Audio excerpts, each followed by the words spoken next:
Bonsoir à tous et à toutes et bienvenue à cette nouvelle édition d'information en langue française sur Afrique Média. Merci également de nous recevoir chez vous. Nous ouvrons ce bulletin d'information par l'Érythrée.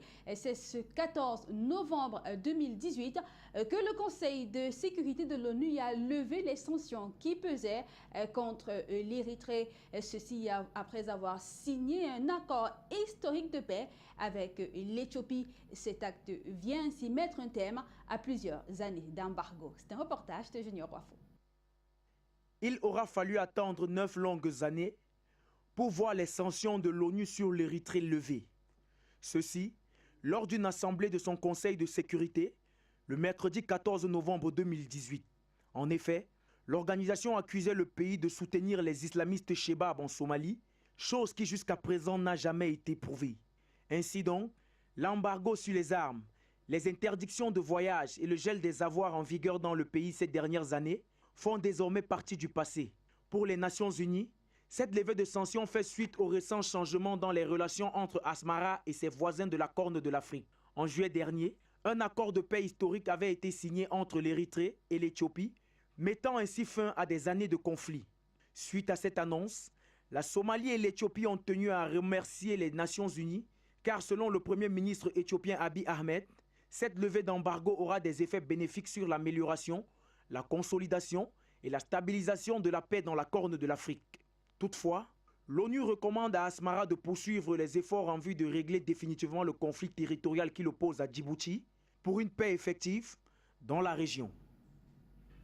En Algérie, Jamel Ould Abbès a donc le secrétaire général du Front de Libération Nationale a donc démissionné de ses fonctions. C'était donc ce 14 novembre 2018. Il est parti et sans donner les raisons de sa démission. C'est un reportage signé par Tony Michael Menga. Le secrétaire général du Front de Libération Nationale, Jamel Ould Abbès, a déposé le 14 novembre 2018 sa démission de la direction du parti qu'il assure depuis octobre 2016.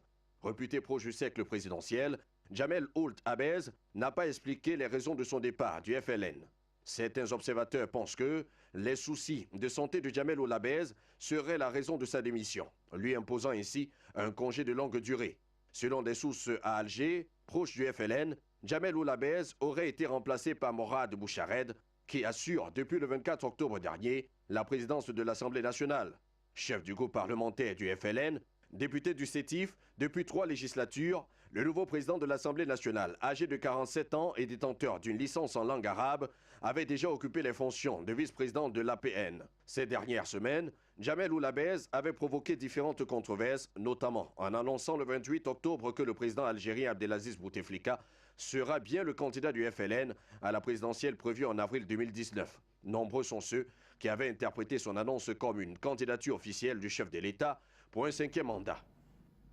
Toujours en Algérie, les autorités ont annoncé en début de semaine avoir démantelé un groupe de responsables liés donc au trafic d'enfants, le réseau de mendicité et qui exploitait des enfants nigériens. Au total, 38 enfants ont été récupérés par les forces de l'ordre. Alger considère que ces réseaux financent directement ou indirectement le trafic d'armes et de drogue ainsi que le terrorisme dans la région. 4 personnes ont été arrêtées et seront présentées à la justice. Les enfants nigériens, quant à eux, ont été reconduits à la frontière avec le Niger. Des réseaux organisés de mendicité étaient apparus dans la grande ville du pays en 2014. 6 mois plus tard, Alger et Niamey passaient un accord pour lutter contre ces réseaux et s'accordaient pour rapatrier au Niger les ressortissants de ces filières. Selon les chiffres des autorités, près de 30 000 personnes ont ainsi été expulsées en début de l'année de 2014. Nous mettons le cap cette fois-ci au Gabon concernant l'état de santé du président de la République gabonaise Ali Bongo. Un juge de la Cour constitutionnelle l'a déclaré lors d'une conférence de presse en mettant ainsi en vigueur l'article 13 et 16 de la Constitution, ce qu'il fallait faire en cas justement d'absence du chef de l'État dans ses fonctions. Il est donc au micro de nos correspondants Fatiraine et Alinou Marcelin. Nous l'écoutons. considérant qu'au terme de l'article 16 de la Constitution, le président de la République convoque le Conseil des ministres et en arrête l'ordre du jour, que le vice-président de la République en est membre de droit, qu'il supplée, le cas échéant, le président de la République sur habilitation expresse et un ordre du jour déterminé. Que dans le souci d'assurer la continuité de l'État et du service public, ainsi que le fonctionnement régulier du gouvernement, et en application des dispositions de l'alinéa ajouté à l'article 13 précité de la Constitution, la Cour constitutionnelle, en sa qualité d'organe régulateur, autorise le vice-président de la République à convoquer et à présider un Conseil des ministres qui portera exclusivement sur l'ordre du jour joint à la requête du Premier ministre. Décide. Article 1er. L'article 13 de la Constitution comporte une lacune qu'il convient de combler en lui ajoutant un autre alinéa ainsi libellé.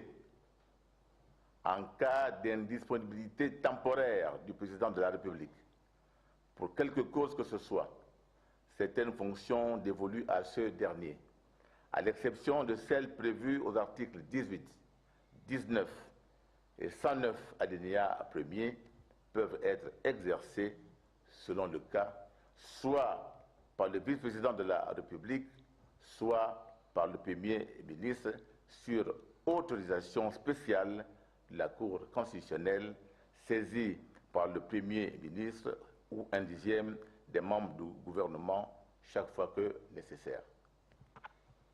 Article 2.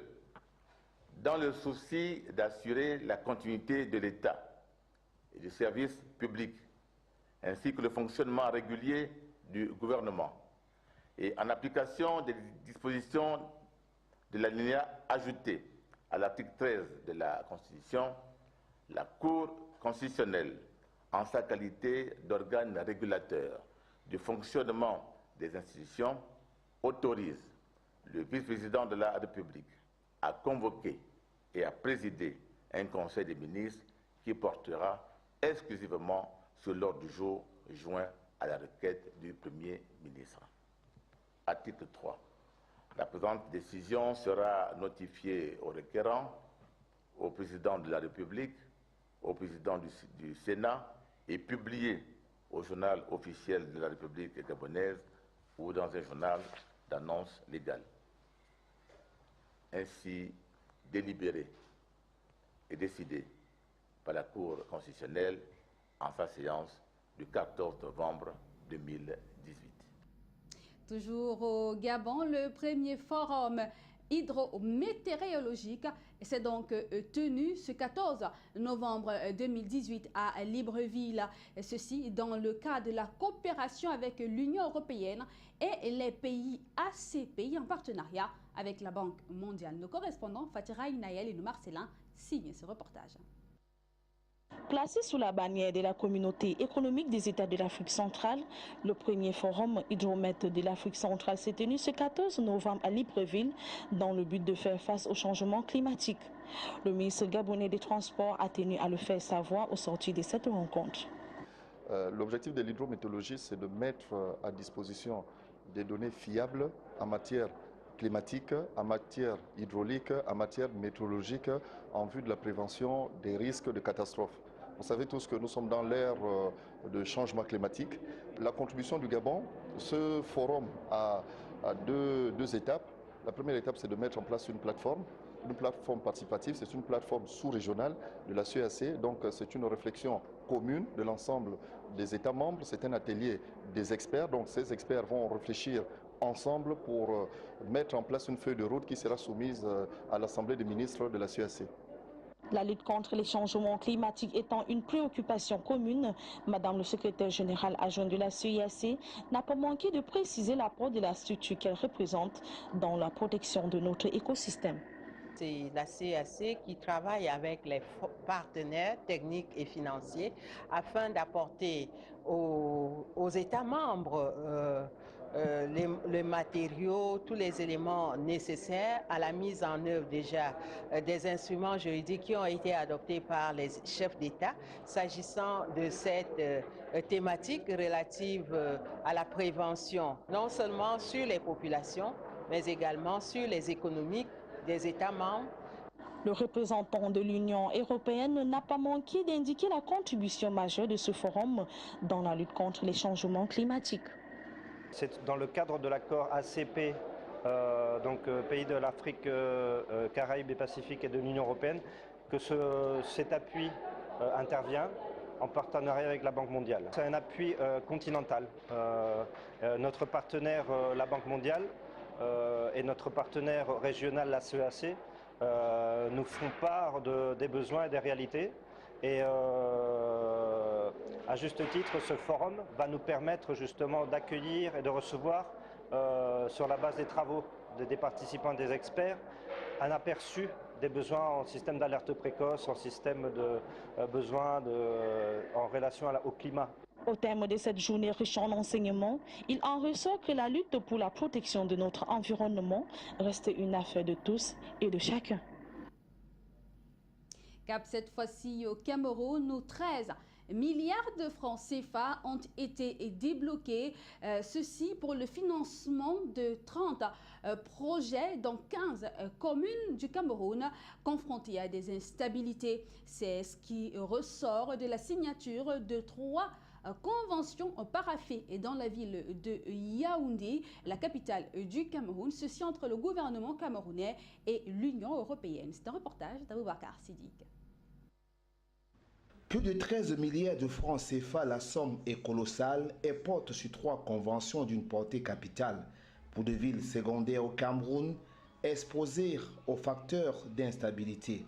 Ces conventions ont été signées mardi 13 novembre 2018 à Yaoundé entre le Cameroun et l'Union européenne et rentrent dans le cadre du programme indicatif national Omzien Fed.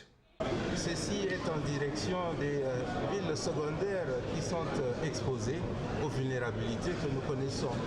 Ces vulnérabilités sont liées à l'instabilité dans les pays voisins avec donc un afflux de réfugiés dans nos collectivités territoriales, dans nos communes.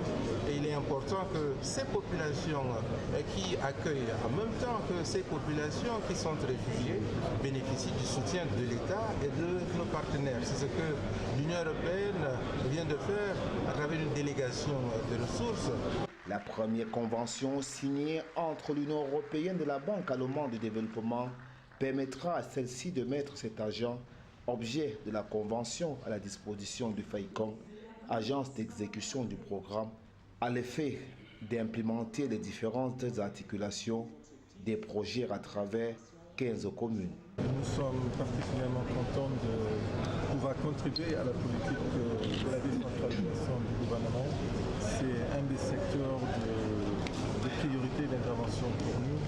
La deuxième convention est le contrat de financement signé entre le ministère camerounais de l'économie et la KfW, la Banque allemande de développement. Quant à la troisième convention, elle est signée entre le MINEPAT, le ministère camerounais de l'économie, le FAICOM et la Banque allemande de développement. Le programme au centre de ces conventions sera mis en œuvre pendant 6 ans à travers la réalisation de 30 projets dans chacune des 15 communes des régions concernées, à savoir les régions du septentrion, de l'Est et du Sud Cameroun. Toujours au Cameroun, en prélude à la journée mondiale de lutte contre le sida qui se célèbre chaque 1er décembre, la partition des synergies africaines a donc offert un important stock de gadgets à cet établissement scolaire. Et Albert Patrick Eya était avec eux, son reportage. Les synergies africaines apportent leur contribution dans l'accentuation de la lutte et de la prévention contre le VIH-Sida au Cameroun. Cette fois-ci, les établissements scolaires de la ville de Yaoundé ont donc bénéficié des kits pour permettre une meilleure sensibilisation des jeunes scolaires par rapport à la pandémie. C'est un grand démarrage, un très grand démarrage qui augure d'un mois camerounais de lutte contre le sida, d'un mois qui va être également grandiose en termes de mobilisation, grandiose en termes d'enthousiasme et d'acceptation. Vous savez, c'est des messages qu'on délivre et quand on a un auditoire qui est aussi fourni, aussi enrichi, on a beaucoup plus d'espoir d'atteindre le maximum de personnes possible. Une grande cérémonie qui a donc vu courir beaucoup de monde et les bénéficiaires, eux, se sentent déjà honorés et se disent prêts à utiliser ce matériel à bon escient. Ce don va nous servir à sensibiliser nos camarades du lycée, puisque plusieurs d'entre nous, les jeunes, nous sommes plus ou moins touchés par le VIH-Sida. Donc, nous allons vraiment utiliser ce don pour sensibiliser les uns dans chacun de nos camarades. On le sait, le Cameroun connaît un taux de prévalence du VIH-Sida assez inquiétant. Il est donc question pour les structures telles que les synergies africaines de se mettre aux côtés des pouvoirs publics pour mieux permettre la sensibilisation des comportements des jeunes en milieu scolaire afin d'éviter à ceux-ci la contamination au VIH-Sida qui pourrait être une des causes de la déperdition scolaire. Les synergies africaines créées par Madame Chantal Biya, première dame du Cameroun, avec d'autres premières dames d'Afrique. Question donc de donner une riposte au VIH-Sida, véritable fléau des temps modernes. Les synergies africaines gardent donc ainsi leur statut de premiers combattants de cette maladie, surtout en milieu jeune. Au Tchad, la mission de contrôle des établissements sanitaires a fermé ce mercredi 14 novembre 2018 et 92 établissements de santé établis en Djamena. La mission de contrôle des établissements de santé a pris ces mesures après avoir passé au peigne fin 300 structures allant des officines aux dépôts pharmaceutiques en passant par des laboratoires d'analyse médicale, des cabinets médicaux, des cabinets de soins et cliniques médicales. La commission dit avoir constaté que 39 établissements ne disposent pas d'autorisation d'ouverture, soit 12,15%, et que plus de 30 établissements ne sont pas exploités par les intéressés eux-mêmes. De même, la commission déplore le fait que la gestion des médicaments périmés n'est pas encore comprise par la grande partie des dépôts pharmaceutiques. Selon le ministre de la Santé publique Aziz Mahamad Saleh, une police médicale sera construite dans quelques jours pour remédier à tous ces problèmes. En République centrafricaine, une entreprise indienne a donc été fermée, une entreprise spécialisée dans la fabrication des médicaments. Elle est accusée d'importer de faux médicaments dans le pays. C'est du moins ce que nous fait savoir Junior Wafo dans ce reportage qui signe. Il s'agit entre autres de médicaments sous forme de bracelets vendus par la société pour réguler la tension et soigner le paludisme, ainsi que certains maux de tête. En circulation dans le pays depuis quelques mois déjà, ils sont responsables de la fermeture de la société indienne Roff Pharma. Installée dans le pays depuis juillet 2012, elle devait produire les médicaments sur place afin de réduire les prix de ces derniers aux Centrafricains. Située au PK4 sur l'avenue Barthélemy Boganda à Bangui, la Roff Pharma est désormais fermée aux formations sanitaires, aux dépôts et officines pharmaceutiques, ainsi qu'au grand public. Cette fermeture entraîne donc immédiatement la caducité de la licence attribuée aux fins de son exploitation dans le pays. C'est du moins ce que fait savoir Pierre Somsé, ministre centrafricain de la Santé. La recrudescence des faux médicaments est devenue un danger pour l'Afrique, car selon l'OMS, près de 100 000 décès par an sont liés au commerce de faux médicaments.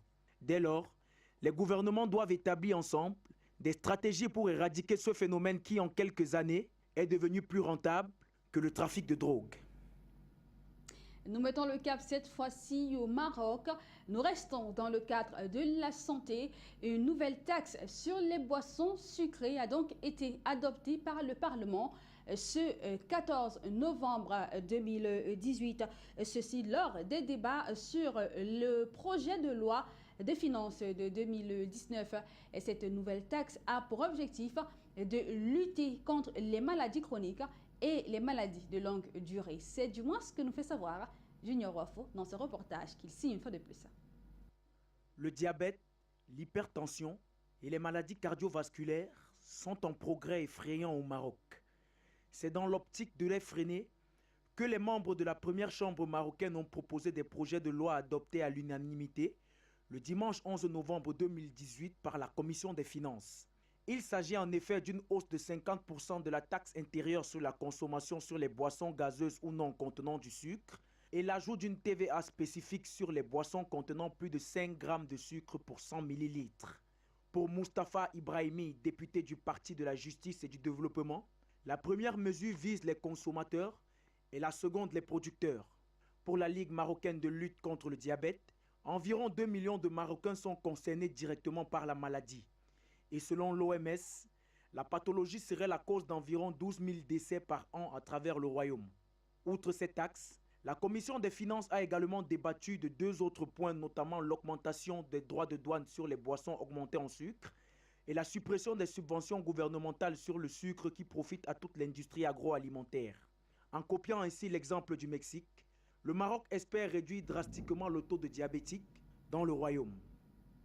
Toujours au Maroc, Emmanuel Macron est arrivé dans le pays du roi Mohamed VI ce 15 novembre 2018 pour inaugurer le TVG. C'est donc, il faut le rappeler, le premier train à grande vitesse d'Afrique. Il sera désormais possible de voyager de Tanger à Casablanca à 2h30 avec ce TVG au lieu de 5 heures en train ordinaire. C'est un reportage de Didier Ndidi. Les relations entre le Maroc et la France sont au plus beau fixe. La preuve, le sommet français se déplace à Tanger pour l'inauguration solennelle et très symbolique du train à grande vitesse Tanger-Casablanca. Le président Macron est en effet au Maroc pour une visite de quelques heures. Le TGV Tanger-Casablanca est considéré comme une vitrine pour le développement économique du royaume et pour le savoir-faire des entreprises françaises. Longue de 200 km sur laquelle les rames rouleront à 320 km par heure. Cette ligne à grande vitesse doit relier Tanger à Rabat, la capitale politique du pays, en 1h20 au lieu de 3h40 comme actuellement. Répondant à l'invitation du roi, le chef de l'État français Macron voyage avec lui à bord du train rapide au départ de Tanger, grand hub maritime entre l'Afrique et l'Europe jusqu'à Rabat, la capitale administrative. Cette ligne à grande vitesse, présentée comme la plus rapide d'Afrique, court jusqu'à Casablanca sur 350 km, reliant depuis Tanger les 2 régions les plus dynamiques du royaume en 2h10 au lieu de 4h45 comme actuellement. Paris présente également cette LGV comme une vitrine pour tenter d'obtenir d'autres contrats en Afrique qui offre de nombreuses opportunités dans le secteur ferroviaire, même si le TGV Made in SNCF a connu peu de succès à l'étranger jusqu'à présent, notamment en Espagne, en Corée et en Italie. Le Maroc, lui, s'emploie à se positionner comme un hub africain pour les investisseurs étrangers. Le Maroc est un partenaire donc indispensable pour la France au Maghreb. Encore au Maroc, un nouveau programme dénommé FinTech Challenge a donc été lancé par le groupe de la Banque centrale populaire. C'est un groupe marocain. Ceci pour accompagner les startups africaines et développer leur activité. Lydia Ndedi signe une fois de plus ce reportage. Le FinTech Challenge en action pour les startups africaines. Une grande innovation avec ce nouveau programme destiné à accompagner les startups africaines et développer leurs activités. Une initiative du groupe BCP Maroc. À l'issue de ce programme, les startups sélectionnées auront la possibilité de signer un contrat avec le groupe. Je cite, ces jeunes entreprises bénéficieront de l'accès à de nouveaux marchés, de l'expertise métier d'un groupe financier universel, du potentiel significatif de son écosystème en Afrique, ainsi que d'un programme d'accélération dédié. Il s'agira de proposer à ces entreprises un partenariat mutuellement bénéfique qui repose sur le déploiement de solutions innovantes sur le continent.